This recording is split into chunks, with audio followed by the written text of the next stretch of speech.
e gerou Abrão, a Naor e a Arã. Então qual é o nome do pai de Abrão, Naor e Arã? Isso. Terá gerou 3 filhos. Qual é o nome dos filhos dele? Isso. São estas as gerações de Terá. Terá gerou Abraão, a Naor e a Arã. E Arã gerou a Ló. Sabe aquele Ló que é sobrinho de Abraão?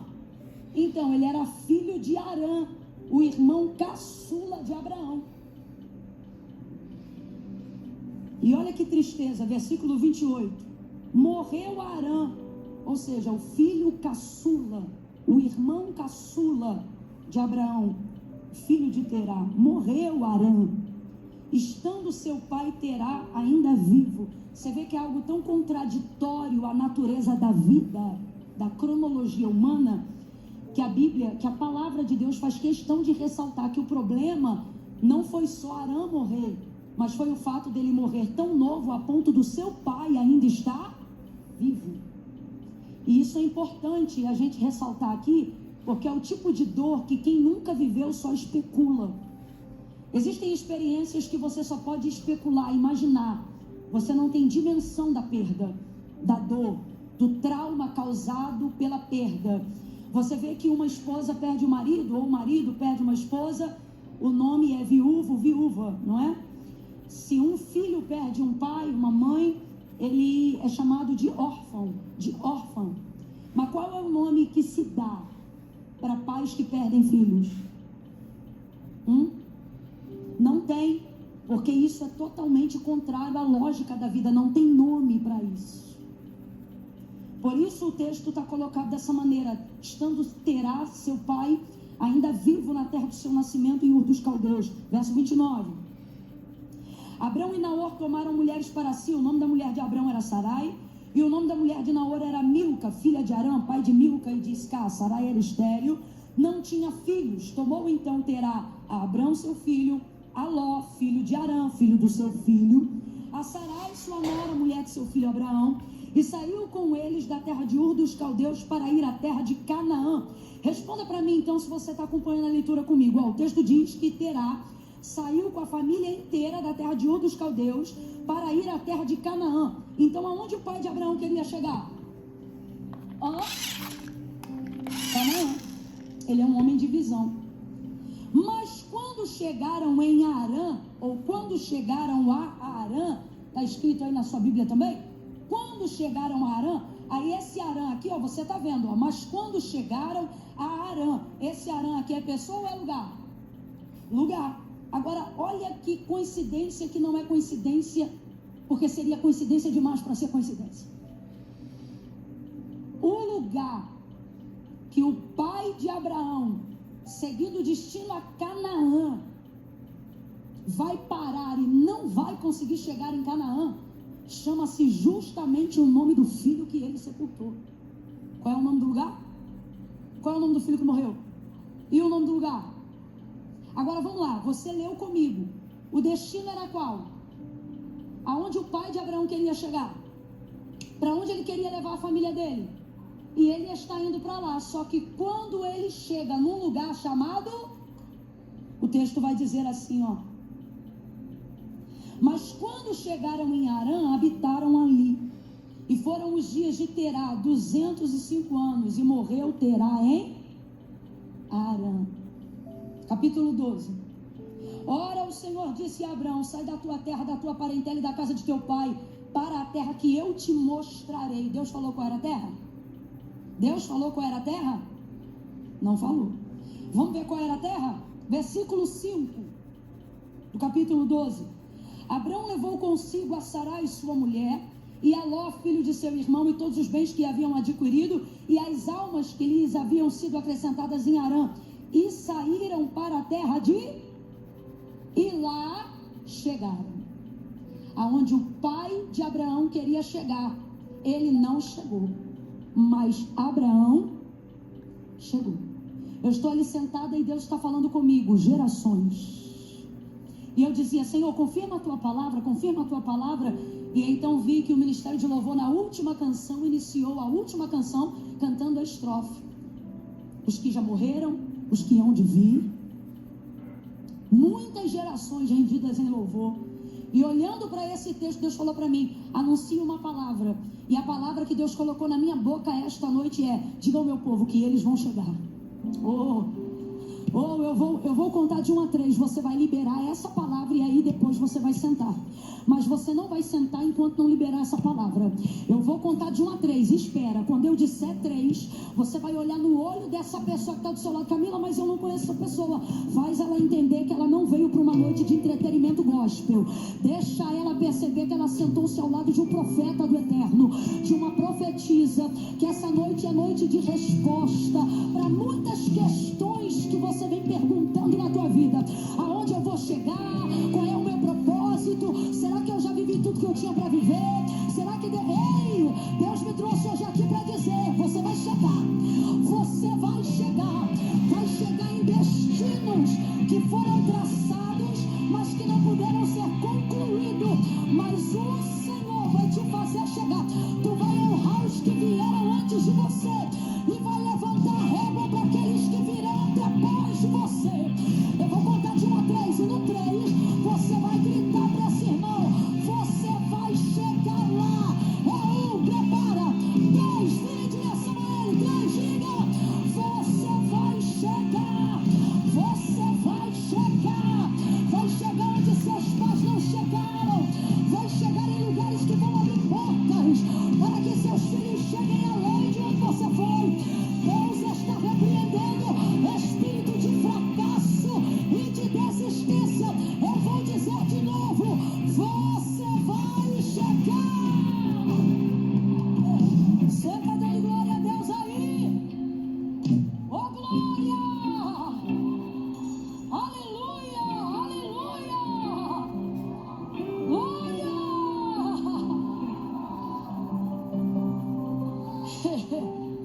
Eita glória!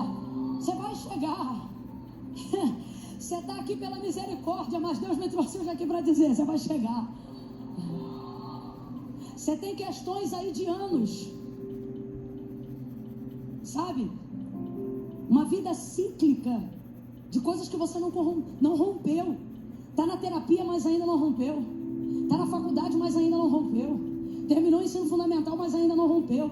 Você pensava que ia viver depois da aposentadoria, porque tudo você jogava para depois da aposentadoria.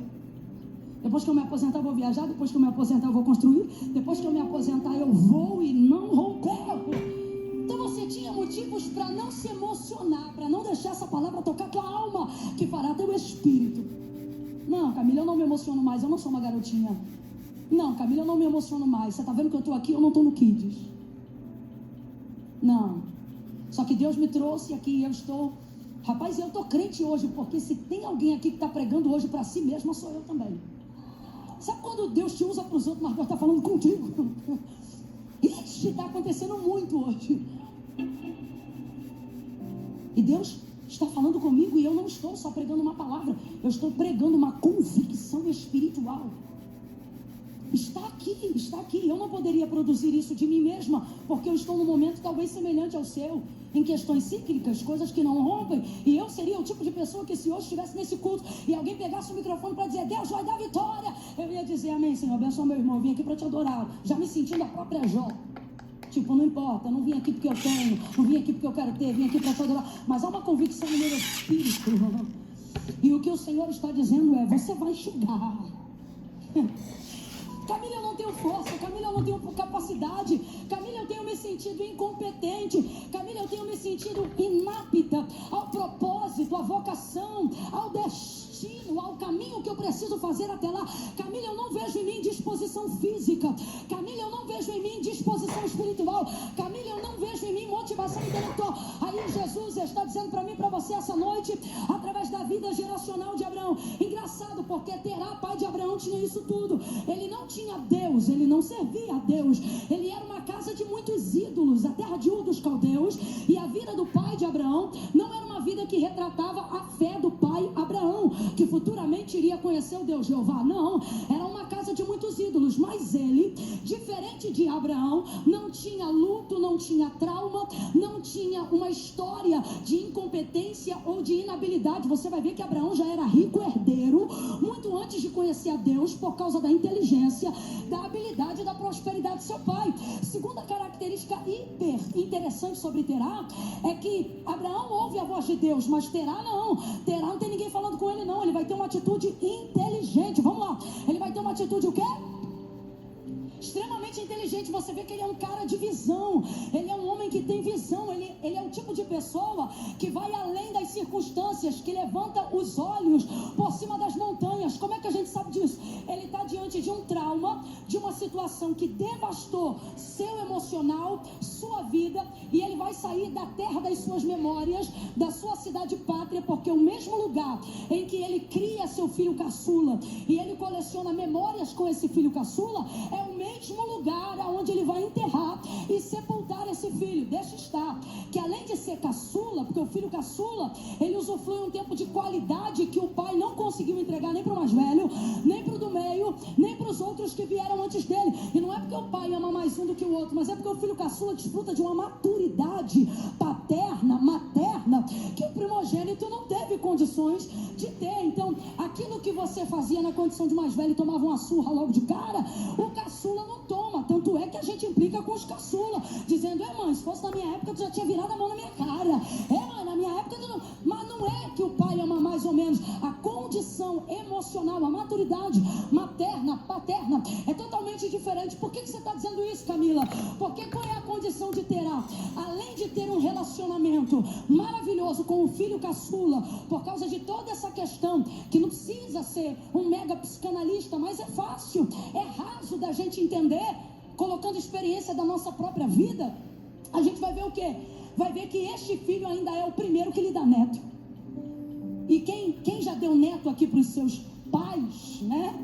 Sabe, minha mãe tem uma frase que eu adoro. Minha mãe diz assim: Camila, neto é filho sem responsabilidade. Ela diz assim: neto é filho com açúcar.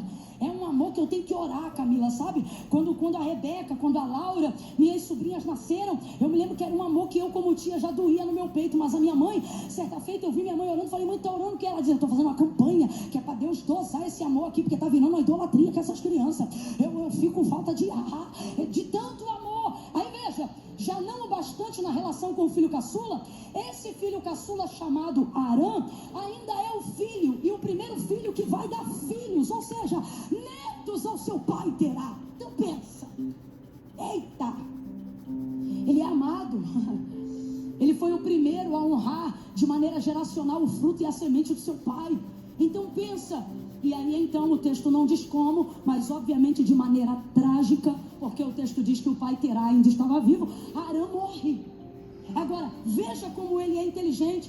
Deus não fala com ele, ele não tem um relacionamento com Deus. Certamente os olhos do Senhor estão sobre essa casa, observando Abrão, mas Terá, seu pai, não tem relacionamento nenhum com aquilo que chamamos de fé judaizante, nada. Ele não tem relação nenhuma com Iavé, o Deus Todo-Poderoso, mas ele é um homem inteligente, ele é um homem capacitado, ele é um homem visionário, ele é um homem que às vezes a gente é crente, mas se não constituir isso, mesmo sendo crente, não conquista as coisas que podíamos conquistar. O que o pai de Abraão tem? Inteligência emocional. Ele tem inteligência emocional. Quando ele percebe que o lugar consagrado às melhores memórias com a sua família foi maculado pelo luto, foi usurpada a sua esperança e a sua alegria pela dor da perda precoce desse filho tão amado, ele não vai desistir da vida, ele vai mudar o lugar da sua geografia, porque ele entendia. Isso aqui é uma outra característica que eu não posso fingir, que ao ler o texto eu não vejo inteira. Qual? Humildade para entender que você não vence tudo toda hora. Ele entendeu que não conseguiria combater a dor do luto naquele lugar. Ele entendeu que não ia triunfar sobre a dor naquele lugar.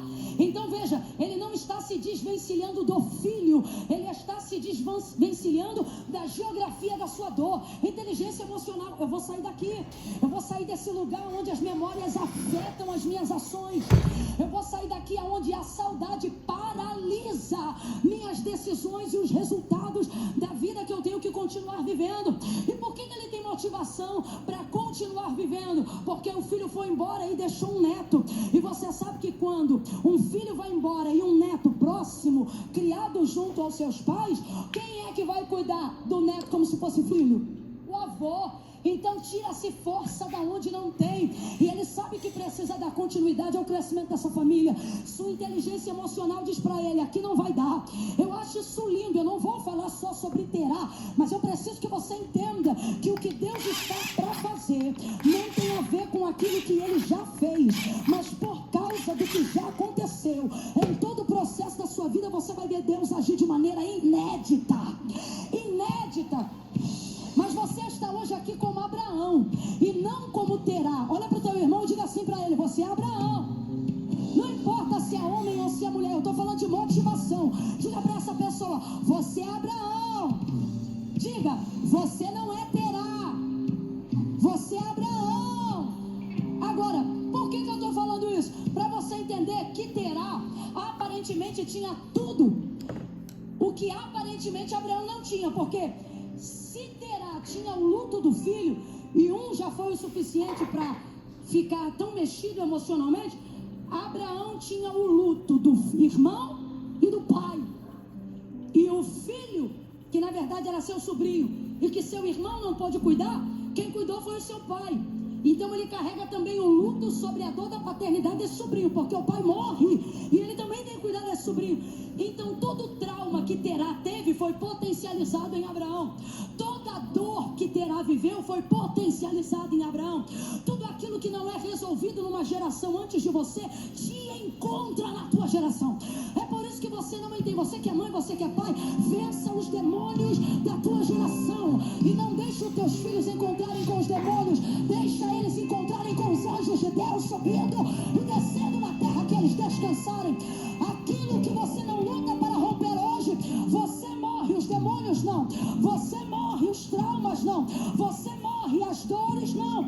Então tudo que Terá teve de desafio, Abraão teve em dobro. Então eu posso entender que ele se sentia muito mais fragilizado e muito menos competente a realizar cruzadas para ganhar terras e conquistar destinos e abençoar a sua família. Agora, é isso que eu queria que você entendesse. Terá inteligência emocional, humildade. Ele tinha uma humildade que às vezes a gente não vê em crente. Não, eu vou ficar. Não, eu vou confrontar. E você fica flertando com a geografia da tua dor. Fica olhando álbum de foto que só rouba a tua energia, igual o ralo. Ralo emocional da vida de muito cristão está aberto.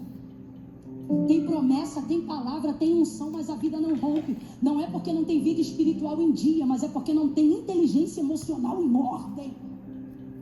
Você está sempre ladeado por toda a geografia da sua dor, visitando os mesmos lugares, conversando com os mesmos ambientes, trazendo sempre as mesmas desgraças de assuntos que não promovem edificação, restauração, cura nem bálsamo. A casa dos seus amigos não parece casa de amigos, parece um leprosário, um lugar de encontro onde um lambe a ferida do outro. Não rompe por isso. Mas esse cara não tem Deus, mas tem inteligência emocional. Esse cara não tem Deus, mas tem competência. Esse cara não tem Deus, mas tem um destino. E pelo visto o destino dele é tão bom, tão bom, tão bom, que quando Deus levanta o filho, Deus bota o filho no mesmo destino. Então esse homem, ele tem uma percepção. Agora, vamos à parte que realmente interessa? Apesar de toda a competência, apesar de toda a visão, apesar de toda a habilidade, apesar de toda direção, responda aí com exatidão. Terá chegou? Chegou, gente? Não chegou. O outro tem o dobro de carga, porque um enterrou um, o outro enterrou dois. Um foi frustrado uma vez, o outro foi frustrado duas. Isso aqui é bom até para você entender. Por que Deus, quando se revela a Abraão, não diz assim para Abraão: Abraão, sai da tua terra, da casa de teu pai, do meio da tua parentela e vai para Canaã, para você entender. Você imagina o lugar que eu saí da minha casa para ir para uma terra que meu pai chamava de Canaã. No meio do caminho, meu pai para em Harã e eu moro nela até hoje. E eu tive que sepultar o meu pai na terra que levava o nome do meu irmão. É aqui que eu vivo, é aqui que eu moro. Agora me aparece um Deus dizendo: sai daí que eu vou te levar em Canaã. Vamos falar a verdade? Qual era a primeira coisa que ele ia raciocinar? O próximo a morrer sou eu, ou é Sara, ou é Ló, porque no caminho desse destino foi ali que eu sepultei pessoas. No caminho desse destino foi ali que eu perdi a esperança. No caminho desse destino foi ali que a dor me visitou. Então, quantas vezes estamos aprisionados na comodidade do medo, na geografia da nossa dor, mesmo salário, mesmo critério, mesma vidinha, mesmo tudo igual, não porque não tem potencial, mas porque o trauma não deixa você romper. Aí vem Deus e te sacode dizendo assim: eu vou fazer uma coisa nova. Eu estou te chamando para a única maneira de Deus motivar você a sair daí, é Ele te contando parcialmente a obra que Ele tem com você. Porque se Ele te contasse tudo, tu não saía do lugar. Se Ele contasse que tu seria perseguido, tu não aceitaria ministério. Se Ele tivesse te contado que você ia viver não só luto de gente, família, mas lutos emocionais, traumas e traições, você jamais estaria no meio do caminho que você tem caminhado. Mas como é que Deus faz com a gente? Deus fala com a gente do destino e do triunfo, mas não fala do caminho enquanto a gente não continuar a caminhar. Ou melhor, não fala do destino enquanto a gente não estiver no caminho. Você já percebeu? Deus quando levanta os profetas para Israel e para as suas peregrinações, é igualzinho com a gente. Deus nunca começa dizendo assim: ó, vou fazer, olha, você vai passar tal e... Não, a gente fica emocionado na hora da profecia. Se liga nessa daqui, ó. Se eu não me engano, Jeremias, né? Eu irei adiante de ti, endireitarei os caminhos tortuosos, quebrarei os ferrolhos de ferro, arrebentarei os cadeados de bronze. Ei, eu vou abrir um caminho no deserto, eu vou preparar caminho, eu vou abrir rios em regiões ressequidas. São só palavras de vitória. A gente fica tão emocionado quando Deus está falando de um destino que a gente ainda não sabe onde é, que a gente só fica alegre, pule da glória. Mas se a gente parar para raciocinar um minutinho, sabe o que a gente vai lembrar? E a gente vai pensar: rapaz, que lugar é esse que Deus está me levando que vai ter que endireitar? Na hora eu só dei glória, mas que caminho é esse que vai ter ferrolho, cadeado? A gente só pensa no triunfo, ó. Pelejarão contra ti, mas não prevalecerão, porque eu sou contigo para te livrar. A gente só pensa no livramento, a gente já entra na marcha, a gente acredita no sobrenatural, a gente acredita no recurso, a gente acredita em tudo e vai para casa dando glória a Deus. Mas por que Deus não diz o lugar exato do destino enquanto a gente não começa a caminhada? Porque se Deus fala antes de tocar na nossa motivação para sairmos de lá, a gente não sai. Olha para cá. Deus nunca vai tocar no teu trauma antes de tocar na tua motivação. Camila, Ele vai me curar? Ele vai. Camila, Ele vai me restaurar? Vai. Camila, Ele vai me surpreender? Também. Camila, Ele vai me conduzir? Com certeza. O que eu acho lindo de Deus é que para ninguém que Ele chamou pessoalmente, Ele disse: eu te espero lá. Não, para todos que Ele chamou, Ele disse: eu vou contigo. Isso é maravilhoso. Deus não está me esperando no destino, Ele está disposto a fazer comigo o caminho. E essa é a minha alegria, essa deve ser a sua alegria. Mas não há motivação para sair da depressão, para sair da procrastinação, para sair da síndrome do pensamento acelerado, para sair de um emprego que mais parece um Egito do que uma forma de ganhar a vida. Não há motivação, não há força, enquanto Deus não colocar em você a motivação necessária. Você já pensou Deus chegar para Abraão e falar: levanta, pega as tuas coisas, arruma tudo que eu vou te levar para Canaã? Eu tenho para mim que ele ia dizer: eu não sei que Deus é o Senhor, mas eu não vou não. Eu não vou não. Deus diz assim para ele. Agora, pense comigo. Deus já sabia que era Canaã a terra, sim ou não? Mas não fala para ele. Olha com carinho para quem está do seu lado e diga assim para essa pessoa: Deus. Não, você não olhou, estou te dando uma chance. Vai, diga: Deus não te contou tudo.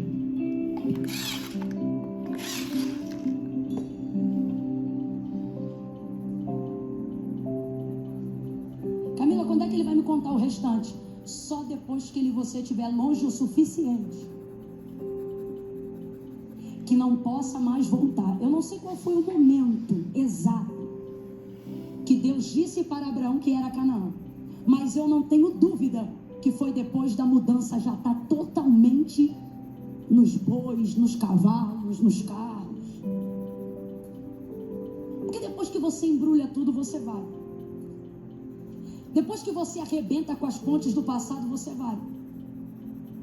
Uma das formas de Deus tirar da gente o medo que nos paralisa é tirando da gente tudo que a gente tem medo de perder. Por isso, se eu fosse você, eu tomava uma decisão hoje, das duas uma.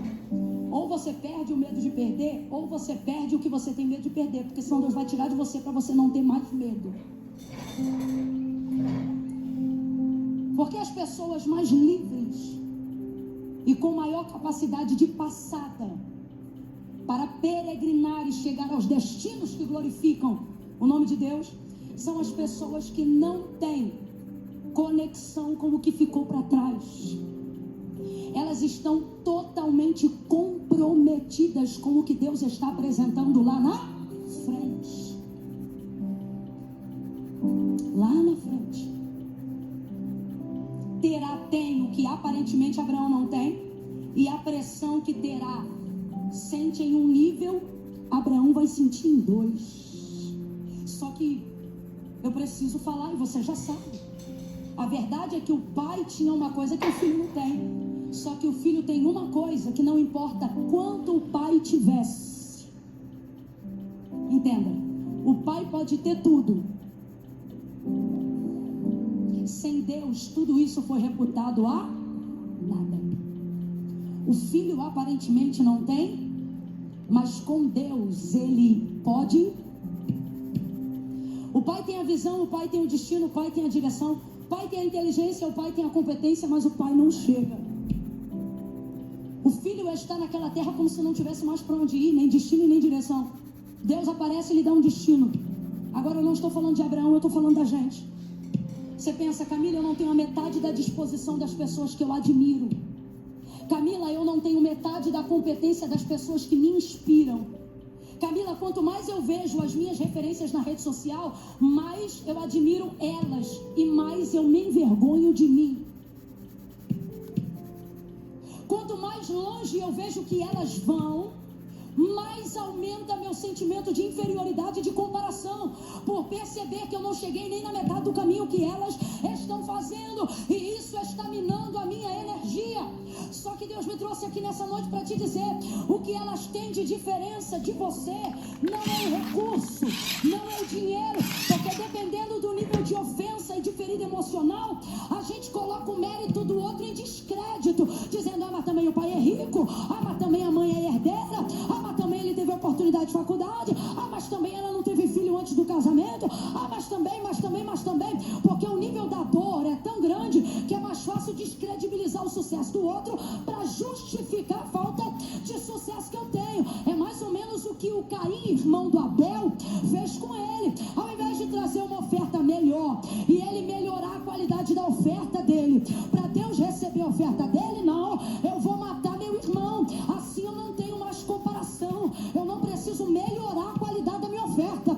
Não é o que eu estou pregando hoje, mas Deus está mandando eu abrir esse parênteses aqui. Pare de desqualificar as conquistas das pessoas que estão em lugares de maior relevância em relação a você. Ao invés de matá-las com fofoca, com difamação, com mentira e com comparação, melhore a qualidade da tua entrega.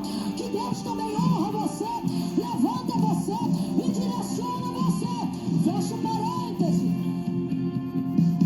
Então olha a situação de Abraão. Ele não tem aparentemente tudo que o pai tem, mas ele tem aquilo que o pai nunca teve: Deus.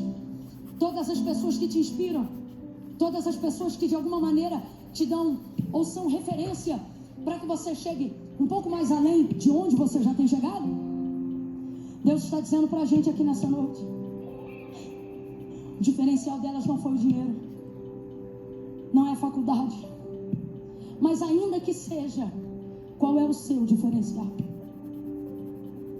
Deus nos trouxe hoje aqui para dizer: seu diferencial Sempre fui eu. Sou eu que abro porta para você. Seus recursos não são como os recursos do mundo. Seu dinheiro não é como o dinheiro do mundo. Sua administração não é como a administração do mundo. Seu caminho não é como o caminho do mundo. Seu destino não é como o destino do mundo. Então pare de utilizar uma comparação mundana para justificar uma frustração, uma angústia, que na verdade, pasme, é Deus que está produzindo em você. Para você entender que o recurso que você precisa não está no plantão que você vai dobrar. Para você entender que o recurso que você precisa não está em uma vida de ativismo acelerada o tempo todo. Aí você diz, mas Camila, eu conheço pessoas que usaram este método ativista e devastador e elas chegaram sem famílias, chegaram sem ter alguém para entregar o primeiro pedaço de bolo, chegaram sem ver seus filhos crescerem, chegaram com o pai para um lado, mãe para o outro, filho para o outro, e alguém que não quer ver ou a cara do pai ou a cara da mãe, chegaram tendo um vizinho como alguém mais próximo do que o próprio pai, chegaram tendo na babá alguém mais próximo da sua família do que a própria mãe. Eu vou falar como se me deu ordem o Senhor. É assim que você quer chegar? Não. Primeiro, não queremos chegar sem a nossa família. Porque, irmão, só quem já viajou para fora ou já comeu uma coisa que a família não podia comer, que vai saber o que eu estou falando agora. Você está num lugar bonito. É maravilhoso, você se sente privilegiado, mas você pensa na hora, queria que fulano, ciclano estivesse aqui. Você pode estar em companhias excelentes comendo uma iguaria. Se for uma coisa muito especial que você não tem condições de comer ou de ver sempre, você pensa na hora, se eu pudesse levava um pedacinho para fulano. Verdade ou mentira, gente? Verdade ou mentira? Você não pode querer chegar sem sua família. Pastor Josué Gonçalves, eu me lembro que ele popularizou uma frase que virou um bordão entre nós maravilhoso, que nenhum sucesso compensa o fracasso de uma família. É lindo como Terá preserva a família, e é lindo como isso vai para Abraão. Ele se muda do lugar da sua dor, mas se muda com a sua. Ele certamente está vivendo a prévia de um quadro depressivo, mas está vivendo com a sua. Ele quer sair daquele lugar, mas ele não vai sair sozinho, ele vai sair com a sua. Deus está dizendo, passe o que tiver que passar, mas passe com a sua. Sofra o que tiver que sofrer, mas sofra com a sua. Aguente o que tiver que aguentar, mas aguente com a sua. Deus te trouxe aqui nessa noite para dizer, o destino que eu tenho para você só vai valer a pena se você chegar com a sua. Estamos vivendo o maior período de degradação da família. Não tá bom, separa. Não gostou, interna. Seu pai é assim assado, esquece ele em algum lugar. Sabe? Soluções rápidas para problemas profundos que só geram mais problemas. Só que Deus está dizendo aqui para nós, esse homem nem Deus conhecia.